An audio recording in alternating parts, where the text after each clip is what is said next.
Hello बच्चों, स्वागत है अपने इस यूट्यूब चैनल पर। बच्चों, आज के इस वीडियो में हम क्लास 12 हिंदी यानी कक्षा 12 के विद्यार्थियों के लिए साहित्यिक हिंदी के मोस्ट इम्पोर्टेंट क्वेश्चन लेकर आए हैं, जो 2030 बोर्ड एग्जाम के लिए मोस्ट इम्पोर्टेंट रहेगा। चलिए देखते हैं बच्चों, ये सब क्वेश्चन बार बार परीक्षाओं पूछे जाते हैं। पहला क्वेश्चन आप लोगों के सामने है कि जो पहला क्वेश्चन बच्चों, हम ऑब्जेक्टिव क्वेश्चन से शुरुआत करेंगे। तो चलिए देखते हैं। पहला क्वेश्चन है कि हिंदी प्रदीप के संपादक थे। यानी बच्चों, हिंदी प्रदीप के संपादक कौन थे? तो चार ऑप्शन आपके सामने दिया रहेगा, तो सही जवाब क्या हो जाएगा? बालकृष्ण भट्ट हो जाएगा। चलिए अगला क्वेश्चन हम लोग देखेंगे कि ब्राह्मण पत्रिका के संपादक कौन थे। ब्राह्मण पत्रिका के संपादक कौन थे बच्चों? तो आइए, दो का सही जवाब क्या हो जाएगा? देखो, ब्राह्मण को हम लोग मिश्र भी कहते हैं, तो ब्राह्मण मिश्र मिल रहा है, तो सही जवाब यहाँ खा हो जाएगा, प्रताप नारायण मिश्र हो जाएगा। चलिए अगला क्वेश्चन हम लोग देखेंगे कि आवारा मसीहा गद्य विधा की रचना है। उपन्यास है कि नाटक है कि कहानी है कि जीवनी है? तो तीन का सही जवाब क्या हो जाए? आवारा मसीहा गद्य विधा की रचना ये जो है क्या है? एक जीवनी है। ठीक है भाई। चलिए अगला क्वेश्चन हम देखेंगे, सरस्वती पत्रिका के संपादक कौन थे? सरस्वती पत्रिका के संपादक कौन थे? चार ऑप्शन आपके सामने दिया रहेगा, बताना है कि सरस्वती पत्रिका संपादक कौन थे। तो बच्चों यहाँ सही जवाब क्या हो जाएगा? आचार्य महावीर प्रसाद द्विवेदी जो है आचार्य सरस्वती पत्रिका के क्या थे? संपादक थे। चलिए अगला क्वेश्चन हम लोग दोस्तों देखते हैं, इनमें से प्रयोगवादी कवि कौन है? प्रयोगवादी काव्यधारा के कवि कवि हैं। आइए इसका उत्तर देखेंगे हम लोग। कह रहा है कौन प्रयोगवादी कवि हैं? तो चार ऑप्शन है, सही जवाब हो जाएगा सच्चिदानंद, हीरानंद, वात्स्यायन आज्ञे। ये जो है क्या है? एक प्रयोगवादी कवि है। किस कवि किस कवि को जो है किस कवि को राष्ट्र कवि का सम्मान प्राप्त हुआ है? यानी बच्चों जो है किस कवि को राष्ट्र कवि का सम्मान प्राप्त हुआ है? तो चार ऑप्शन आपके सामने दिए गए, क्या सही जवाब हो जाएगा? तो मैथिली शरण गुप्त हो जाएगा। यानी जो है मैथिली शरण गुप्त को बच्चों राष्ट्र कवि का सम्मान प्राप्त हुआ है। ठीक है। भरत भारती, ये किसने लिखा है बच्चों? मैथिली शरण गुप्त ने ही लिखा है, भरत भारती की। आगे देखेंगे हम लोग, कामायनी की विधा है, महाकाव्य है कि नाटक है कि कहानी है कि उपन्यास है? तो सात का सही जवाब बच्चों क्या हो जाएगा? एक का हो जाएगा। यानी कामायनी की विधा है, कामायनी क्या है? एक महाकाव्य है। कामायनी के रचनाकार कौन है? तो बच्चों कामायनी के जो रचनाकार है ये जयशंकर प्रसाद जी हैं। कौन है? जयशंकर प्रसाद जी हैं। बार बार परीक्षाओं में पूछा जाता है, नौकरियों की भी परीक्षाओं में पूछा जाता है। चलिए नेक्स्ट क्वेश्चन देखेंगे हम लोग। अगला क्वेश्चन बच्चों देखेंगे हम लोग। क्वेश्चन नंबर अगला है, जो क्या है? गद्यांश दिया गया है और इसका जो है उत्तर देखना है, में लिखना है। तो ऐसे गद्यांश दिया रहेगा और मोस्ट इंपॉर्टेंट गद्यांश है। गद्यांश क्या है? देखो, जंगल में जिस प्रकार अनेक लता वृक्ष और वनस्पति अपने आदम भाव से उठते हुए पारस्परिक जो है सम्मिलन से अवरोधी स्थिति प्राप्त करते हैं, उसी प्रकार राष्ट्रीय जन अपनी संस्कृतियों के द्वारा एक एक दूसरे के साथ मिलकर जो है राष्ट्र में रहते हैं। ठीक है। जिस प्रकार जल के अनेक प्रवाह नदियों के रूप में मिलकर जो है समुद्र एक रूपता प्राप्त करते हैं, उसी प्रकार राष्ट्र जीवन अनेक विधियां राष्ट्रीय संस्कृति में समन्वय प्राप्त करती है। समन्वय युक्त जीवन ही राष्ट्र का जो है सुखदायी रूप है। तो आइए देखो, इसको हम लोग को देखेंगे उत्तर वगैरह।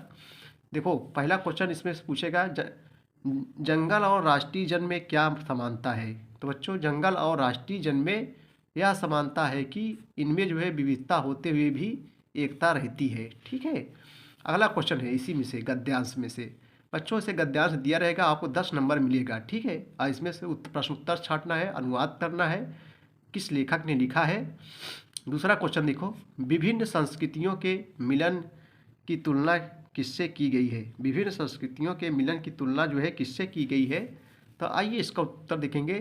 देखो, विभिन्न संस्कृतियों के मिलन की तुलना जंगल एवं समुद्र से की गई है। जो उत्तर होगा, उत्तर का क्या होगा? विभिन्न संस्कृतियों के मिलन की तुलना जो है जंगल एवं समुद्र से की गई है। अदम्ब और अवरोधी का शब्दार्थ बताइए। तो बच्चों उत्तर क्या हो जाएगा? उत्तर देखेंगे। देखो, अदम्ब का अर्थ है प्रबल या प्रचंड, तथा अवरोधी का अर्थ है विरोध ना करने वाला। आगे देखेंगे हम लोग। अगला क्वेश्चन उसी गद्यांश का है कि रेखांकित अंश की जो है बच्चों व्याख्या कीजिए। जो अंश दिया गया इसका व्याख्या करना है। तो रेखांकित अंश की जो है व्याख्या, देखो, राष्ट्रीय संस्कृति अथवा राष्ट्र के भेदभावों को अस्तित्व के लिए के लिए भाषा, धर्म, जाति, संप्रदाय आदि पर आधारित भेदभावों को जो है विस्मृत कर देना चाहिए और जो है और पारस्परिक सौहार्द एवं विविधता में जो है एकता की भावना का परिचय देना चाहिए। इस प्रकार की जो है समन्वयात्मक भावना के परिणाम स्वरूप ही किसी राष्ट्र के नागरिक सुखद जीवन व्यतीत करने में सफल हो सकते हैं। ठीक है, उपयुक्त पाठ का शीर्षक एवं लेखक का नाम लिखिए। तो प्रस्तुत गद्यांश राष्ट्र का स्वरूप नामक शीर्षक से जो है उद्धृत है, यानी बच्चों लिया गया है, तथा इसके जो लेखक हैं वसुदेव शरण जी अग्रवाल जी हैं। ठीक है, अगला क्वेश्चन बच्चों देखेंगे हम लोग, जो संस्कृत का प्रश्न और उत्तर रहेगा, जो संस्कृत दिया गया है। पहला क्वेश्चन संस्कृत का है, संस्कृत साहित्य जो है अनुशासनशीलेन के गुना सुजनते। ठीक है, इसको उत्तर देखेंगे हम लोग। उत्तर क्या हो जाएगा, संस्कृत साहित्य अनुशीलनेन दयादान शीला द्विगुणा सज्जनते। ठीक, अगला क्वेश्चन बच्चों, कस्य कमाय सर्वप्रियम भवति। तो उत्तर हो जाएगा आत्मना कमाय सर्वप्रियम भवति। दयानंद से पितुः नाम किमा सितेनी, दयानंद के पिता का नाम क्या था। उत्तर हो जाएगा दयानंद पितुः नाम श्री कर्षणा तिवारिया आसीत। अगला क्वेश्चन है, महर्षि दयानंद गुरु का आसीत। तो उत्तर हो जाएगा महर्षि दयानंद से गुरु जो है बिरजानंदा आसीत, यानी दयानंद सरस्वती के गुरु का नाम क्या था, तो बिरजानंद था। ठीक है, अब अगला क्वेश्चन देखेंगे हम लोग, वीर रस, रस से संबंधित वीर रस जो बार बार परीक्षाओं में दोस्तों पूछा जाता है। ये जो है वीर रस किसे कहते हैं, जहाँ वीरता संबंधी वर्णन किया जाए, यानी इसका जो है स्थायी भाव बच्चों उत्साह है। वीर रस का स्थायी भाव क्या है, उत्साह है। शत्रु की उन्नति, दोनों पर अत्याचार या धर्म की दुर्गति को मिटाने के जैसी किसी विकट या दुष्कर कार्य करने का जो उत्साह मन में उमड़ता है, उसी को जो है पुष्ट होने पर वीर रस की सिद्धि होती है। ठीक है, जहाँ बच्चों वीरता संबंधी बातें हो वहाँ वीर रस होता है। उदाहरण के लिए जैसे अमर्त वीर पुत्र हो, दृढ़ प्रतिज्ञ सोच लो, प्रस्तुत पुण्य पंथ है, बढ़े चलो बढ़े चलो, यानी यह यहाँ प्रशस्त है, प्रशस्त पुण्य पंथ है, बढ़े चलो। और भी उदाहरण है, जैसे वीर तुम बढ़े चलो, धीर तुम बढ़े चलो, सामने पहाड़ हो, देश की दहाड़ हो, यानी जहाँ वीरता संबंधी वर्णन होता है वहाँ जो है वीर रस होता है। देखो बच्चों, संस्कृत में पद्यांश दिया गया है, देखो कहाँ से लिया गया है, किस पाठ से लिया गया है। आइए इसका हम उत्तर देखेंगे। इसका हम लोग सबसे पहले जो है संदर्भ देखेंगे। ठीक है, देखो संदर्भ क्या है, प्रस्तुत गद्यांश हमारी पाठ्य पुस्तक संस्कृत भाग के जातक कथा के उलूक जातकम शीर्षक से उद्धृत है। ठीक, चलिए आगे देखेंगे, अनुवाद देखेंगे इसका जो है हम लोग। देखो बच्चों, आइए इसका जो है अनुवाद देखा जाए। अतिथे प्रथम काल पे जनाः। ठीक है, तो प्राचीन काल के प्रथम कल्प में मनुष्यों ने एक सुंदर सौभाग्यशाली समस्त लक्षणों से युक्त पुरुष को जो है राजा बनाया। चौपायों यानी पशुओं ने भी जो है समस्त इकट्ठे होकर एक सिंह को जो है राजा बनाया। तब जो है पक्षियों ने हिमालय प्रदेश में एक जो है शिलातल पर जो है इकट्ठे होकर कहा, मनुष्यों में राजा जो है दिख पड़ता है, वैसे ही जो है चौपायों में भी, किंतु हमारे बीच जो है कोई राजा नहीं है। राजा के रहना ठीक नहीं है, हमें भी किसी को जो है राजा के पद पर जो है नियुक्त करना चाहिए। तब उन्होंने जो है राजा की खोज में एक दूसरे पर जो है दृष्टि दौड़ाते हुए एक उल्लू को देखकर कहा, यह हमको पसंद है। चलिए बच्चों, आप लोग जीवन परिचय थोड़ा देख लेते हैं। देखो ये जीवन परिचय है, सुमित्रा नंदन पंत का जीवन परिचय।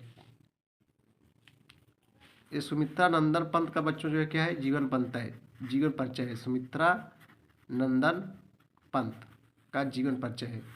देखो प्रकृति के जो है अनन्य प्रेमी श्री सुमित्रा नंदन पंत जी का जन्म 21 मई सन 1900 ईस्वी में जो है अल्मोड़ा नामक कौसानी नामक गांव में जो है हुआ था। इनके पिता जो है पंडित गंगादत्त पंत धार्मिक ब्राह्मण थे। वे जो है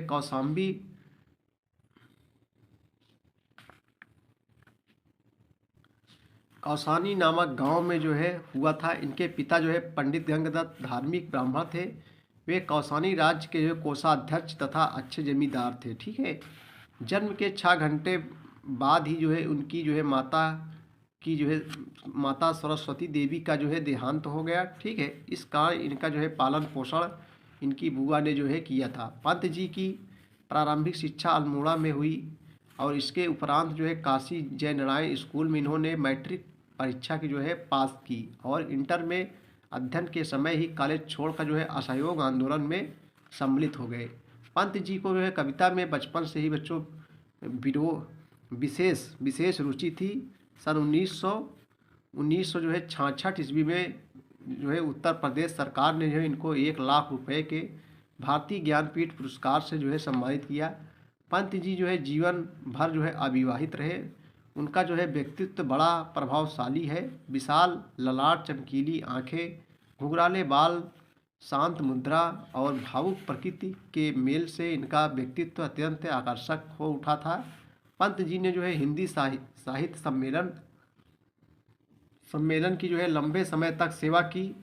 कुछ दिन जो है आकाशवाणी में भी जो है काम किया। भारत सरकार ने उन्हें जो है पद्म विभूषण से अलंकृत किया था और सन 1977 ईस्वी में सरस्वती के इस अनन्य पुजारी का जो है क्या हो गया बच्चों, स्वर्गवासी, जिनका जो है देहांत हो गया।